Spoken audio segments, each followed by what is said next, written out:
नमस्कार दोस्तों, स्वागत है आपके अपने YouTube चैनल भक्ति फैक्ट्स में। अगर आपने अभी तक हमारे चैनल को सब्सक्राइब नहीं किया है तो तुरंत सब्सक्राइब कर लीजिए और बेल आइकन को दबा दीजिए ऐतिहासिक तथ्य की जानकारी पहले पाने के लिए। अमरनाथ की गुफा में हर साल आषाढ़ पूर्णिमा से अपने आप बर्फ से शिवलिंग बनने लगता है। चमत्कार की बात यह है कि इसके आसपास जमी बर्फ कच्ची होती है, जबकि शिवलिंग ठोस बर्फ का बना होता है। श्रावण पूर्णिमा यानी रक्षाबंधन के दिन इस शिवलिंग का अंतिम दर्शन होता है। इसके बाद साल भर बाद ही शिवलिंग बनता है।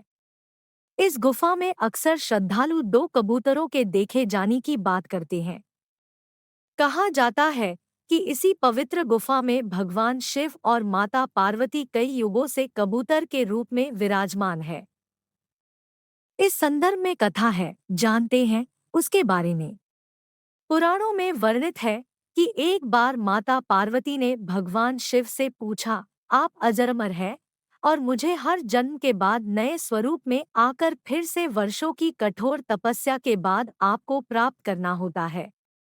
मेरी इतनी कठोर परीक्षा क्यों होती है और आपके कंठ में पड़ी यह नरमुंड माला तथा आपके अमर होने का रहस्य क्या है?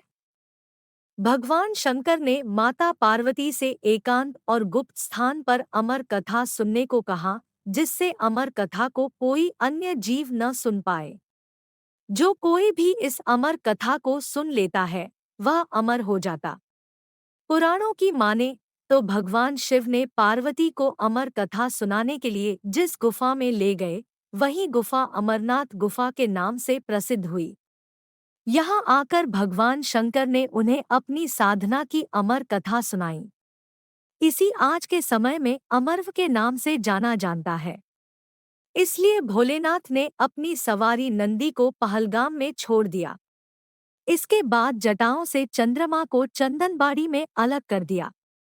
गंगाजी को पंचतरणी में छोड़ा और गले में सुशोभित सर्पों को शेषनाग में छोड़ दिया। इन सभी चीजों को त्यागने के बाद अगले पड़ाव पर भगवान शिव ने अपने पुत्र गणेश को महागुना के पर्वत के पास छोड़ दिया। बता दें कि भगवान शिव ने पिस्सू घाटी में पिस्सू नामक कीड़े को भी अपने शरीर से अलग कर दिया था। इस प्रकार भगवान शिव ने जीवन दायिनी पांचों तत्व को अलग अलग जगह पर अपने शरीर से अलग कर दिया। अपने शरीर से सभी चीजों को अलग कर देने के बाद भगवान शिव गुप्त गुफा में प्रवेश कर गए और उन्होंने माता पार्वती को अमर कथा सुनानी शुरू कर दी। मगर अमर कथा सुनाते वक्त माता पार्वती को बीच में ही नींद आ गई। उसी बीच दो सफेद कबूतर शिवजी की इस कथा को उस गुफा में बैठकर सुन रहे थे। परंतु शिवजी को यह बात पहले मालूम नहीं चली कि वहां दो कबूतर भी मौजूद हैं।